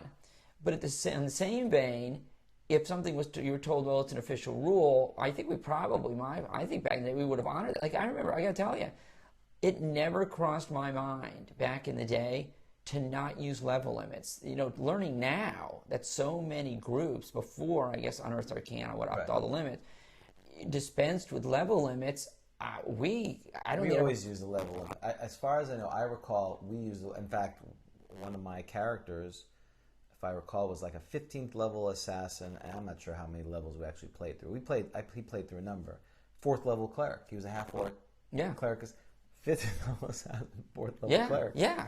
Just that's the way it was. That's the way. Well, that's the way it should be. Because I think if there was a rule that said no double damage, we probably would honor it. But the thing was, if there wasn't a restriction on it, we just said, "Oh, that would be cool." And when Dragon, we didn't subscribe to Dragon. We got a couple of them. It was right. I don't know if it was a cultural thing in our area, but we didn't subscribe to things. We went to the store That's what we did too. And we would buy it or we'd look through it. We couldn't afford a subscription. I think we had to scrounge up the money. Right. Somebody had to scrounge up the money to buy the edition. So we would buy it when we had extra spare change. So some of these ones I have, they were not because I had a subscription. It would have been smarter to get a subscription. But so we didn't have a constant feed of information to change the game or clarify it. These were the books. That's what we had. Or the modules. The modules would have something in there, and they would go, that we could do that. Well, what's interesting about it, think of something like Dragon Magazine. Dragon Magazine was sending the message, it seemed to me, that house rules were okay. Right. When you were filling gaps. So maybe not to change things, right? So it would have been startling to see an article saying you shouldn't have armor class anymore. Armor class or level limits, because that'd be what are you talking about? Half orcs. They can only go. You didn't question. Half orcs can only go up to 4th level as a cleric. That's what are you talking about? That's the way it is. Exactly. But for gap filling in gaps in the rules, I think you're right. If there had been a rule that said there is no critical hits, if we had seen that, and I know now some, you can probably find that, right? Which people now are very good at doing that. We probably would have honored that. But in terms of house rules, there was a lot of gap filling. Changing would have been weird. If you said something like, okay, I'm going to change, the death rule, that would have been strange to us. But then when it came to filling in gaps, either supplementing the rules or filling in gaps, it was, hey, if it's fun, let's do it, and it was no problem. Yeah. I think that, now, I think that, I don't know. I think, with everyone having the books and being able to look up the rules and find answers, the big debate starts. And what happens is debates start over how to interpret the rules, like there's an answer. And I think that sort of can bog things down. I think we were at the perfect age because we were too young. Older people at the time had resources, and especially if they were in the geek culture. The internet was nascent, but some people did have message boards in the late 80s, and so they had opportunity, or they went to conventions. We were basically isolated, so you created your permutation of the game. And, like the death rule you mentioned, I don't remember seeing the -3. I probably read that rule even then a couple of times. I just read, oh yeah, you can go to -10. I think that's what we did too. Yeah, we thought -10. So even if you got hit and it was -7 from one hit, you have 3 rounds to save them. Right. Not reading the thing of, oh no, at 0 technically, or -3, if you want to be lenient, you can, and then you can bleed out. But if you got hit to -7, you're supposed to be dead. Well, we didn't read that until we started playing again. So, right. Doing that. So I think there's a lot of rules that we read in our 12, 13, 14, whatever age brain. We didn't validate it with anyone.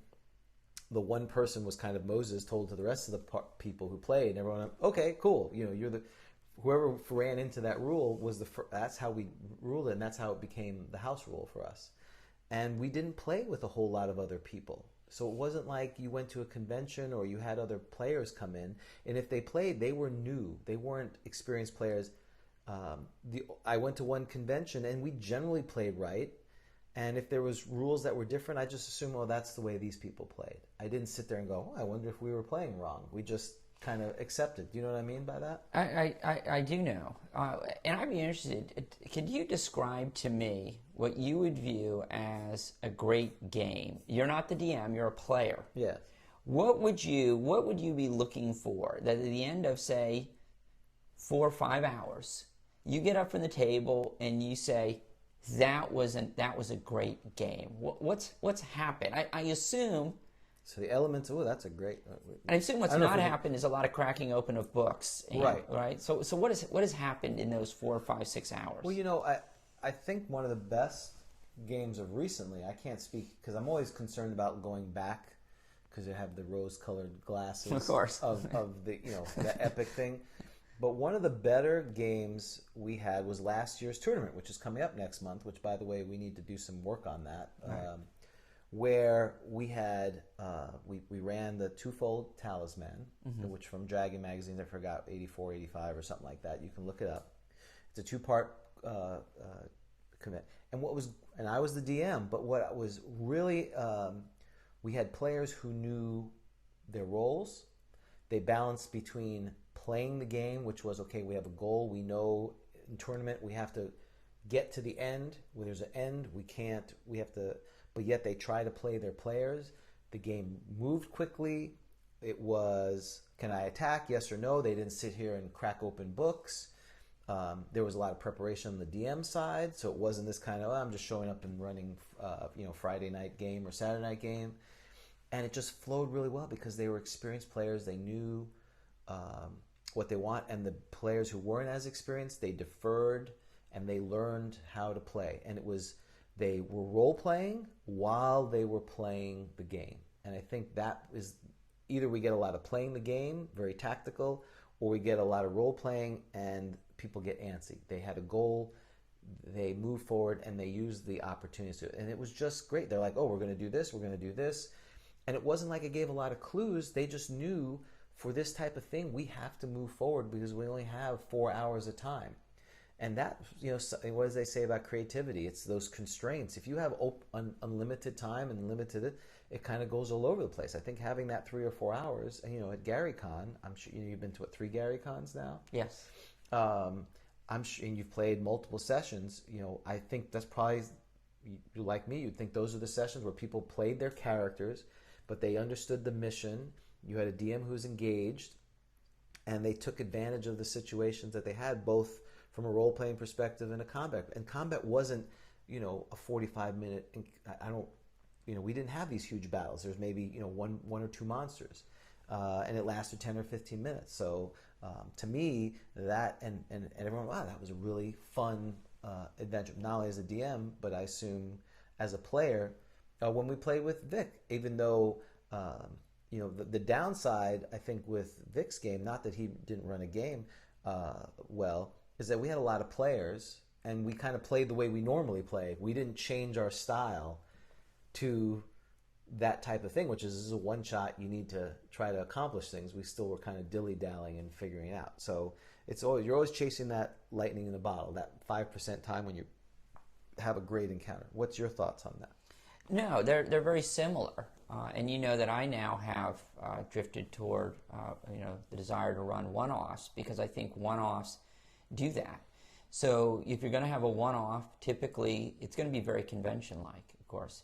The DM is going to have an adventure which is typically short. It has a clear objective. I'm just repeating a lot of what you just said. The players are going to know that they have limited time, so they're going to be very focused. There's not going to be a lot of cutting up. Look, not that cutting up is all bad. I mean, you want things to be loose. But in the same vein as you're not just hanging out at a bar, right? You're there to do something, and you want to play the game, and you want to accomplish the mission. And so players are very focused. They tend to work together, because they all want to accomplish the mission. They're not just trying to gather experience points for themselves. Right. And the nice thing about it, too, is they're not terribly frightened about being killed. They don't want to be killed because they don't want to be done 2 hours into a 6-hour session, but they're also not going to be devastated. So yeah, that's the power of the pre-gen. They're not as invested in the character, and it forces them to play something that they may not. Yeah. It seems like our players, they play the same character. They may be called something different. They may have a little different class, but they basically play the same person every time. Yeah, yeah. They always play this person. They play that person. The power gamer is playing certain kind of characters, not because they're interested in exploring that. That's just the most powerful character for the situation. You change the situation, they're going to play this because they're the most powerful character. Right. So I'm sorry, go ahead. Yeah, no, so I agree with your description of it. I mean, I think so on the player side of the table, I'm looking for a game that is pretty fast moving. Right. It doesn't bog down. A DM who knows when to move things along. I am looking for a DM who, I'm a big fan of fewer players, as you know. I think games, when you are at more than 6 players, it's getting to be too many players. Yeah. If we weren't the, welcome sanctuary city of first edition, we would not have. I would not have 12. But I can't kick people out. No. I'm going to let this campaign run its course. And when I restart it, it would be, there would be six or 7. Well, and they obviously like it because they keep coming back. And so at the end of the day... I was the only game in town, so that's, but hopefully at some point others will, now that John's starting. But go ahead. I just think, so, I went through a game at GaryCon. It was kids on bikes. It wasn't D&D, but there was 5 of us. And what's great about, all 5 of us really enjoyed role-playing. And I think that's probably why we picked the game. Because we knew, kids on bike is probably not going to be heavy on the combat. Yeah. You're playing like a 10-year-old yeah. with a bike and a flashlight. Yeah. There's not going to be a lot of combat. And what was great about it is we all got to participate, and we all actively participated. No one dominated. We all participated, and I think when you have fewer players, you can do that. So for me, the ideal game is it's maybe 4 or 5 players.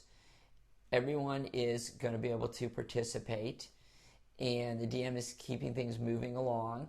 And what I think is interesting too is, I think the great thing about D&D is crazy situations that you get yourself into. Yes. Right? So I remember we had a game with a wonderful DM, Carlos Lysing, where, we killed these guards. And of course, things don't get well, and there's a bunch of bodies, and the alarm is sounding. And Vic Dorso does this extremely well also. The alarm is sounding, and, what are you going to do, and how do you get out of it? And I think that sense of drama, that sense of urgency, I don't like DMs who allow parties to spend a lot of time thinking about what they're going to do when they're in a room with 6 goblins, and it's like, okay, declare your action, and 10 minutes of discussion breaks out about, basically a football play. Will you go around the left, and I'm going to go to the right? That's right, goblins. You have the ball. We're gonna right, exactly. Right. Defense. We got to break in the action. Put the shotgun. In fact, I had to remind myself of that thing because we talked about it. There was a newer player, and I didn't want to penalize that newer player because they're still trying to figure the game out. Yeah, you can't do that because you'll send them away. They'll be unhappy. So I was gonna, because they're giving that person advice, and so I just said, okay, let them continue, because you don't have to declare action order. I'm like, well, what are you doing? What are you doing? And gave that person some more time. Because their play has gotten better as they've learned the thing. So you don't want to penalize people, because again, you're back to, here's your son or daughter going off to school. You want them to do well, but there's also a thing of finals. You got to take a test. You can't get an extension too many times. So, but I did remember that just from exactly what you were talking about, because it's not a war game that you have 3 hours to strategize. I think, we've talked about rolling the dice, just kind of picking up the dice and rolling it and John does that, which is great. It's great to see him when we're jibber-jabbering in his game. He's picking up dice and throwing them. Like, oh, that's great. Good for him. So we can kind of move things forward. So go ahead. Any other thoughts on that? No, and just to, and maybe then to get back to, because we'd started with the different types of styles of play. Yeah. And I said, well, for me personally, it doesn't matter so much what the players want to play, but I think it matters a lot for the players, perhaps. So I think if you're a DM and you're thinking of running a low fantasy, a low magic campaign, maybe just really human-centric, I think you need to be careful with that, because I think that a lot of players might not take to that. It might go well at first, but they may get tired of it. They better be wanting to have, you better have a good story, you have a good arc, and they want to fulfill the experiences of their characters more interesting to them than the power and magic that they accumulate. Exactly. And it's rare that you're going to find, and again, then it's like, well, why are you playing AD&D? You could, should you be playing some game that really focuses on that, that kind of style of play? And it can be done. The question is, I came for, when you go to McDonald's, you expect a Big Mac. That's right. You're not looking for a tofu chicken sandwich or something, with a portobello mushroom. That's right, because it really is. At that point in time, you're really getting away from the spirit of, I think, what D&D originally was meant to be. And if you can go gonzo, a city-state, you got the troll, who operates the bar, and the goblins in the city, and you can do that, but you got to be careful. Because then, understandably, that's the flavor of the campaign, and the players are going to pick up on that flavor, right. And you got to make sure that you're okay with that as a DM, because that is actually changing things too. Because what's going to happen then is things that are mentioned in the monster manual. If you read the monster manual, I don't think there's any way a troll is operating a bar. No, when they're low intelligence. So is it? Right. I mean, I don't know. If I read the monster manual, I read up on troll. Right. I'm not thinking this troll is operating a bar. So you're now so both of those directions, the low magic. You're blowing the assumptions away, and you have to then, what's that term, verisimilitude. There has to be some internal cohesion of the world. And when you change it, you have to change a lot of things around it, or else people are not going to take it seriously. Exactly. So, so that's, I think that, I don't think it's... But I think you did a good job with that on the city-state, or at least the way you interpreted it. We kind of set that aside. We didn't sit there and go, wait a minute, he's low intelligence and he would kill everyone here, and how are these humans? We just assumed, that, again, it was the Mos Eisley bar. It wasn't, it was the cantina. It wasn't you're taking these monsters from their ecology and putting them all together, and it's like it's a zoo with with the bars taken out, but yet the creatures haven't changed. Well, then the tiger's going to eat the zebra and everything else. They're not going to sit there and pal around. So you're right. That's something you'd have to then figure out. Which is so I think you can do. I don't think it really matters which way you go, as long as your players are fine with it, and that you remember that anytime that you deviate from the norm, the default, right, that there's going to be inconsistencies, I think, with what you're going to find in the books. Yep. And you need to be prepared to deal with that. Potentially, yes. Right, and I think that makes it a little bit more difficult. One of the nice things about doing just the typical standard fantasy milieu is and having it line up with the books is it lines up with the books, and then you don't have to worry about inconsistencies. So. Yep, and my last point to that is, like we said, understand your players. My players, generally, they like combat, they like fighting, they want to power up. The thing for me is that eventually, and they're somewhat interested in the story, and they appreciate that I've put some effort into it, but that's not the critical thing. If they had their druthers, they just want to get more powerful stuff and be as powerful as they can be to get to the end result, whenever that is. And I think if we continue, and they want to be able to try and explore a bunch of things. Well, so to me, then that says, let me not focus on giant story arcs next time. Let me have campaigns that run maybe 5 or 10 sessions. Let them do whatever they want. If it's in Unearth, if it's in it, as long as it's in the rules, set up kind of a city-state, but maybe not with trolls and everything, but basically a cosmopolitan city, so they can do whatever they want. They can, if they want a magic store, great. Here's a magic store. All the kind of things that they expect. And so to make it interesting for me as the DM, we don't need 50 sessions in a 3-year campaign for a straight story, because they don't really care about that. They care about it only in the sense that their guy powers up. They don't care about what happens in the campaign. So to make it interesting for you is you want to change things up and have these smaller stories that have some theme, and then you after 5 or 10 sessions, go, okay, the big bad is defeated. Now you move on to something else. Yeah, and so to show how players are different. So as you may recall, when I was running the Pelennor campaign, there was a couple sessions, and I had planned to do this for every session, but I decided to stop doing it. I would come with, I think, like the Pelennor Gazette. Yeah, it was awesome. Okay, well, so some, and I'd have like 4 stories on there. And there usually was hidden in there, like an Easter egg, some story that was of some use or relevance. And I would hand this out. Right. And there was like 1 or 2 players would be interested and would read it. Right. I think I remember. I want to say, who was it that would? I think Marty would pick it up and read through it, which is great. But a lot of players. And so I think that, and again, it's neither right nor wrong. It's just different approaches. Some players love the whole, what's going on in this world? I want to know. Give me the Gazette. I want to see if there's anything interesting in here that we can do. And there's other players who are like, I'm ready to move. What's the adventure? I'm ready to kill something. And, thinking back to that, because it's what don't know what you got till it's gone. I really like that setting. I'm not sure because were the modules that you used were part of Pelennor?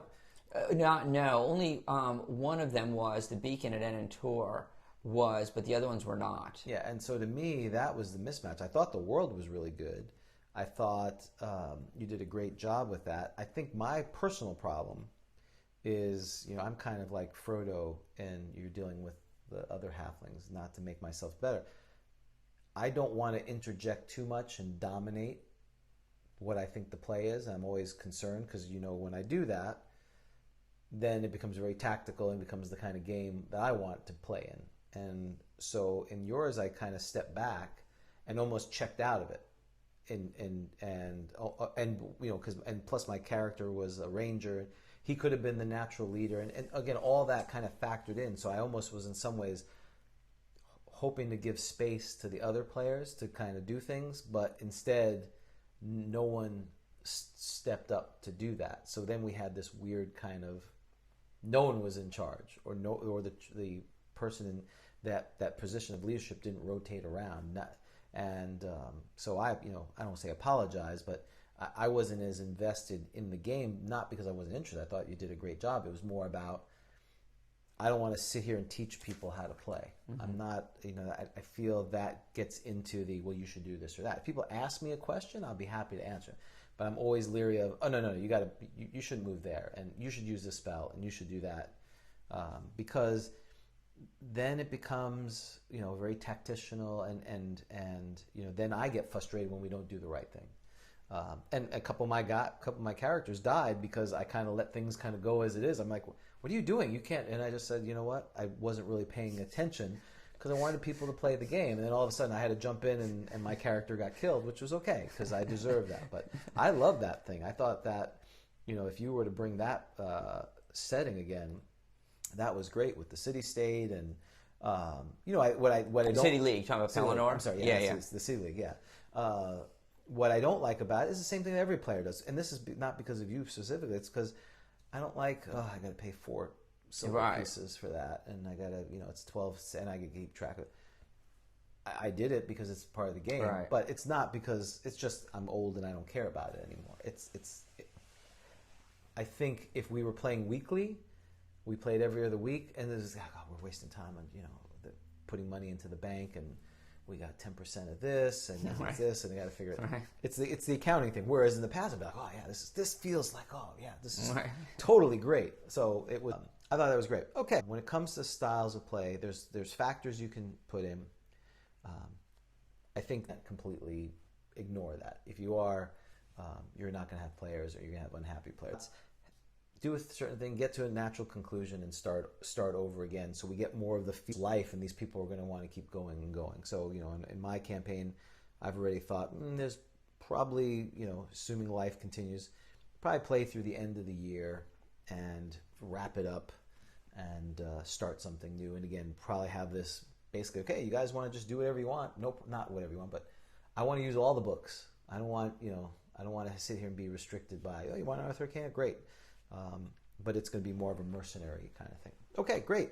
So for our suggestion segment, Dan, you picked your suggestion, and I'll go. So what is your suggestion for this week? Well, so you recommended that for my suggestion I take a peruse your shells here, and I noticed while I'm here, by the way. Huh? What exactly? Not when I'm not here. Right, exactly. So right. So I came. So now I found. A copy of Best of Dragon Volume 3, which I have. You have your original that you bought. That's my understanding. I bought it under... It was originally... I bought it from... We got to look for Tony. Yes. Well, okay. Tony was the guy we played with. So this is not... I came from our group. Oh, okay. So this would not be hard to... so you know... Oh, do you know where Tony is? I do not know. Well, you need to reconnect, don't you? Here we go. Yeah, because he has my copy of it. There you go. So I actually bought a copy of this off of eBay recently, and I bought it because, and I think I've mentioned this before, I love Roger Moore's point of views for each of the demi-humans. So, here, of course, you have the Dwarven point of view, you have the Elven point of view, each of the demi-human races, and I think it's just great. Now, this is not canon, so to speak. It's not official, right? Sure. I mean, the official descriptions of the different races, of course, would be found in the Monster Manual, and also in the DMG, I think, has a description of the races. Yep. But I think Roger Moore did a great job of really capturing sort of the flavor and the spirit of the different races. And so I recommend that. And the deities as well. And the deities are fantastic. I love the deities as well. More than the default one that comes in deities and demigods. Like Grummish is in deities and demigods, but the Earth Mother and all the other ones are in here. Yep, you get more deities. You don't just get that one single deity for each race. You get a variety of deities, and so it's great to be able to pick one that's more suitable for your character. And I love the points of view because it really reminds you that you should be playing, if you're playing a demi-human, you should be playing that demi-human not like a human. A halfling is not a human. A halfling is a different character. A gnome is not a human. Well, and that's the issue, isn't it? The fact that the players that we've encountered, either because they're inexperienced or because they're not playing an elf because they want to be flitty and have this long perspective and the things that they talk about. They want to be an elf because they get +1 to their thing. Right. They have infravision. They find secret doors and conceal doors quite easily. Right. That's exactly right. Which is why, and of course, it's another subject. Is why you should have level limits. Right. You don't have level limits. Oh, they the just entire talked about party. it in another podcast. They just talked about this and the tension of that. And yeah, level limits should happen. You don't have level limits, and it's elves and dwarves. No one wants to be a human. But so yeah, that is my suggestion. Is the Best of Dragon Volume 3. Particularly because it has the points of view, which I highly recommend that if you're going to play one of those races, read up on it, try to play that character the way you think that race would act. Great. And hopefully they'll fail their thing. And they're still not ridiculously expensive. I've seen all 5 of them of the Best of Dragons, which cover the classic period of Dragon Magazine. Not to say that later is not, first edition up to 85, I think, is where they ended the 5th version of it. So it doesn't have what they call, D&D 1.5. But they can be had either on PDF. You can go to like Drive-Thru RPG, or you can find original printings. They're for a few dollars. It's not a ridiculous amount of money, unlike some of the other things.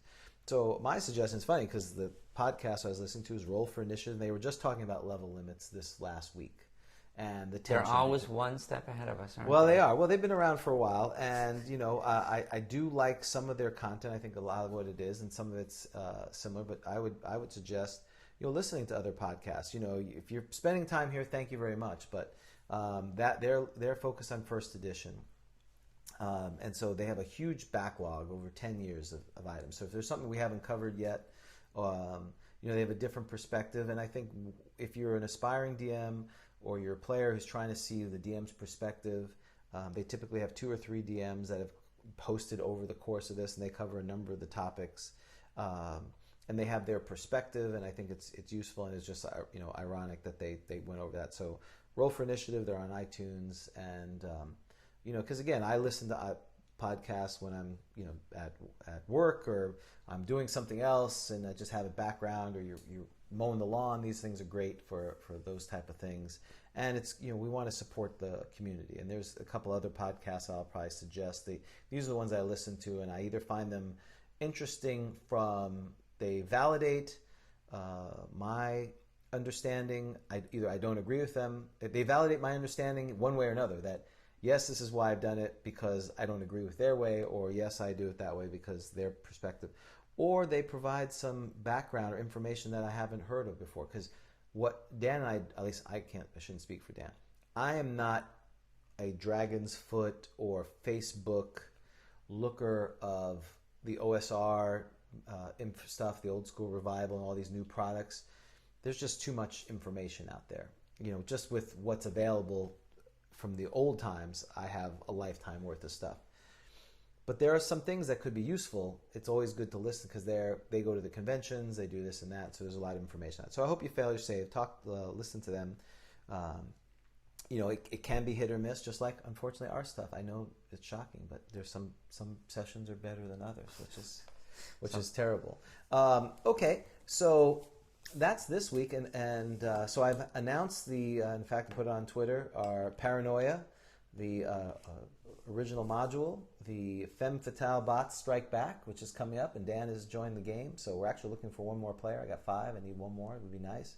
And I think over the next couple of weeks, we'll probably talk about Paranoia. We've got a couple more things I want to talk about with AD&D, but then talk about Paranoia and those different types of games. Does that scratch that itch for, I've had, our main meal is D&D. Is there some of these other things that can kind of diversify our role playing and scratch an itch on more role playing or less serious, more serious, these types of things? Well, it's like when you discovered Iron Maiden. You don't stop at Iron Maiden, do you? You say, no. Wait, there's Judas Priest is pretty good too. That's Royale, and there's Accept. I mean, if you want there's Accept. German metal, right? Udo. That's right. There's all kinds of metal, but you're still in the you're still accepting that there's you're still in the metal genre. We're not talking about new wave or something, which we already said is I liked the Metal Heart album. I thought, remember that? That's Metal right. Heart? Absolutely. That was pretty good album. that was well. That was their one video. So I had a little black and white TV, and I remember like from 11:30 to 12 on one of these channels, they had metal videos that would come out. And so you didn't have, this was pre-MTV. I didn't have cable, so I don't know if it was once a week or every day. I don't remember that. But during that time, because they only had like 20 metal videos, that Midnight Mover or whatever, that one video that was constantly on every week. So yeah. I got the album. We're not going to take it. Oh, well, yeah. This is history again. Yes. Well, they were local. Quiet Riot. Yeah. They were local. That's right. They're Long Island, right? That's right. Did you ever see them? I did. Yeah. So my brother actually saw them too. Did he ever see them before they had them? Because I believe they didn't have the makeup. Did he see them when they didn't have the makeup?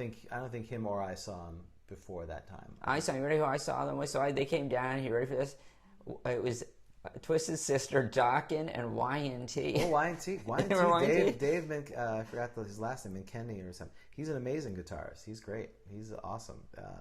They were the band, there's a few of them. They were the band that, why they didn't, Giant was another one. These bands that really were very great players, and they had good songs, but they didn't get to the top tier. They didn't make it, they didn't have their super breakout song.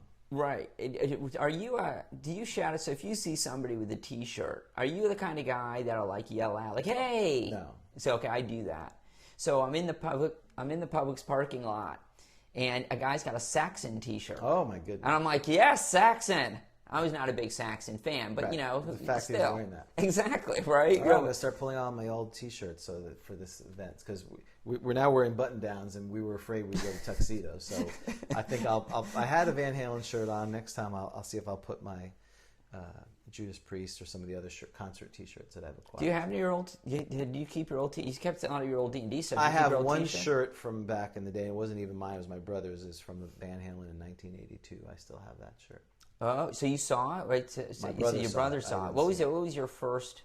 Rod Stewart in 1979. My brother took me to, because my brother's 6 years older than me. Billy Idol was my first. What was your first metal show? That doesn't count. I think that would be Judas Priest. Oh, okay, Judas Priest. That's right. Okay, that was years later. That's a great show. Yeah. So Motley Crue and Ozzy Osbourne for me, and Tampa Sundown. Like 84, 5, something. Yeah, I mean, I didn't see too many when I was in New York. Again, we missed a couple. But this is not the heavy metal grog talk thing. Not 85. No, it'd be more like 83, 84. That was when I saw I think it was Motley Crue. It was a Shout the Devil tour. And then Rush. We were big Rush fans, which of course I think is kind of the standard. We're checking all the boxes here of stereotypical. Could we be more? Yeah. Caucasian male, middle-aged, metal rock, progressive rock. Check, check. Yeah. All that. We are a total stereotype at this point, aren't we? Right. There's no surprises. Are we real? I'm not sure. We're a caricature. We're a figment of your imagination. So with that, I think we've said enough of this. So I'm James. I'm Dan. And signing off, and we'll see you next week on Grog Talk. Let's see if I can do this without... I'm just going to leave your Best of Dragon here. Okay. I'm not stealing it. Oh, lucky walk off.